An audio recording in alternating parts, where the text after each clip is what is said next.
Episode के start में चैन Jiang की बताई हुई जगह पर आ जाता है और इसे एक फाइल दिखाते हुए बताता है कि तुमने मुझसे हांगफू के शेयर मांगे थे। फिर ये फाइल जियांग की तरफ फेंक देता है। जियांग ये देखकर काफी खुश होता है। चैन कहता है कि तुमने मेरे साथ कॉन्ट्रैक्ट किया था कि तुम शेयर्स के बदले में बुयान और उसके बेटे को छोड़ दोगे। जियांग ये बात सुनते ही मुकर जाता है और कहता है कि मेरी बहन को तो हर हाल में मरना होगा। अब जियांग कार को लॉक करता है और जाने से पहले इसमें आग लगा देता है। चैन ये देखकर फौरन से बुयान को बचाने की कोशिश करने लग जाता है। इतने में तांग भी यहाँ आ गया था। तांग जल्दी से ग्लास को तोड़ने के लिए पत्थर लेने के लिए जाता है। वही चैन बैट के साथ इस ग्लास को तोड़ने लग जाता है और फिर कुछ ही देर में जोरदार धमाका होता है। तांग जब ये देखता है तो इसे लगता है कि सभी धमाके में खत्म हो गए, लेकिन तभी आग के बीचों बीच चैन बुयान को अपनी बाहों में उठाए बाहर ले आता है। इसके बाद ये जल्दी से इसे हॉस्पिटल ले आता है और डॉक्टर इसका फौरन ट्रीटमेंट स्टार्ट कर देते हैं। फिर चैन को कॉल आती है। इसका बॉडीगार्ड इसे बताता है कि इसने शैन को ढूंढ लिया है। ये सुनकर चैन को सुकून की सांस आती है। काफी देर गुजरने के बाद एक नर्स आकर पूछती है कि शैन के फैमिली मेंबर्स कौन हैं। तो ये दोनों हाँ में आंस करते हैं। तो ये इन्हें बताती है कि शैन की सर्जरी के दौरान इसका ब्लड काफी लूज हो चुका है, इसलिए हमें ए टाइप या ओ टाइप का ब्लड चाहिए। चैन फौरन से कहता है कि मेरा ए टाइप ब्लड है, मैं फौरन से ट्रांसफ्यूजन करवा सकता हूँ। तो नर्स बताती है कि हम आपका ब्लड नहीं ले सकते क्योंकि आप उसका फैमिली मेंबर्स में से हैं। लुकेमिया के पेशेंट को इसका रिजेक्शन फेस करना पड़ सकता है, जिसमें उसकी जान को खतरा भी होगा। ये सब कुछ सुनकर तांग को फ्लैशबैक्स आते हैं, जहाँ इसे रियलाइज होता है कि चैन ने वाकई बुयान को बचाने के लिए अपनी जान की भी परवाह नहीं की। ये बुयान से सच्चा प्यार करता है, इसलिए ये चैन को रोक लेता है और नर्स से कहता है कि मेरा ओ टाइप ब्लड है। फिर तांग से रहा नहीं जाता तो ये चैन को इसकी हकीकत बता देता है कि शैंग इसका असली बेटा है। ये सुनते ही चैन के पैरों तले जमीन निकल जाती है और ये वहीं स्टक हो जाता है। अब ये बात सुनते ही चैन को रियलाइज होने लगता है कि 6 साल पहले क्या हुआ था और ये दोनों बच्चे इसके ही हैं। नेक्स्ट सीन में ये काफी सैड होकर बैठा होता है। तभी यहाँ पर मिलनी आती है। इसे चैन की ये हालत देखकर काफी सैड फील होता है। बुयान से कहता है कि क्या तुम जानती भी हो, तुमने और जियांग ने मिलकर मुझे और मेरे बच्चों को मार ही डाला था। विल ने फौरन इससे सॉरी करने लग जाती है। तो ये कहता है कि आइंदा जिंदगी भर मेरे सामने कभी मत आना।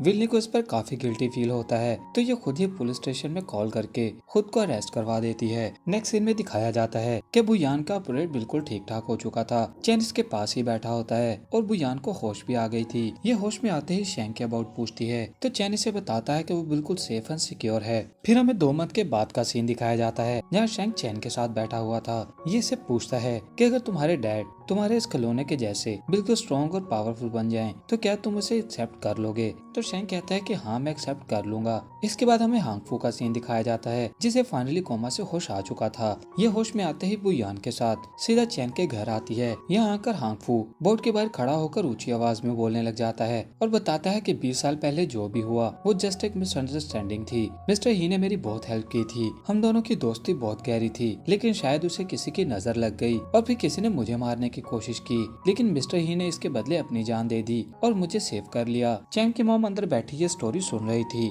और ये सुनते सुनते ये रोने लग जाती हैं। बुयान के डैड कहते हैं कि मैंने ही से प्रॉमिस किया था कि मैं उसकी फैमिली को ढूंढकर उसे प्रोटेक्ट करूंगा, लेकिन ये सब करते करते मुझे 20 साल गुजर गए। चैन अपनी मॉम के पास आता है और इन्हें बताता है कि मिस्टर हांगफू आपसे माफी मांगने आए हैं। मॉम इन सब के बाद भी बाहर नहीं आती। तभी बुयान के दोनों बच्चे आकर डोर नॉक करने लग जाते हैं और फिर बच्चों की आवाज सुनते ही चैन की मॉम बाहर आ जाती हैं और बच्चों को अपने साथ हक कर लेती हैं। फिर ये चैन से भी कहती हैं कि बुयान और उसके डैड को आज रात हमारे साथ डिनर पर लेकर आना। चैन फौरन खुश हो जाता है और बुयान को भी बता देता है। फिर हमें कुछ दिनों के बाद का सीन दिखाया जाता है, जहाँ बुयान एक जगह पर खड़ी चैन का इंतजार कर रही थी। कुछ ही देर में चैन भी यहाँ आ जाता है। बुयान चैन की न्यू बॉक्सिंग फाइट को लेकर काफी परेशान हो रही थी, तो चैन इसे बताता है कि तुम्हें फिक्र करने की जरूरत नहीं, मैं आज भी उतना ही फिट हूँ। एक्चुअली बुयान के डैड ने चैन को बॉक्सिंग मैच के लिए वापस बुला लिया था और आज इसकी बॉक्सिंग की चैंपियनशिप का मैच था। नेक्स्ट सीन में हमें बॉक्सिंग रिंग दिखाई जाती है, जहां चैन और उसका ओपोनेंट पहुंच चुके थे। कुछ ही देर में मैच स्टार्ट हो जाता है।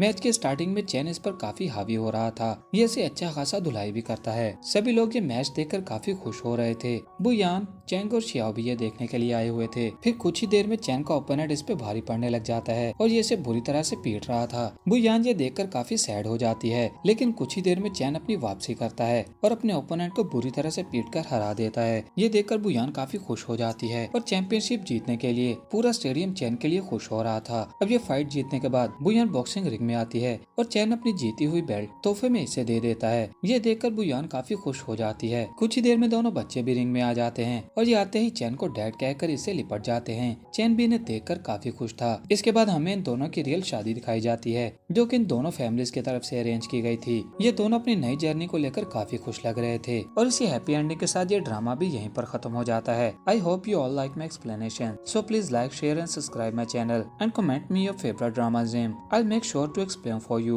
I'm here when you need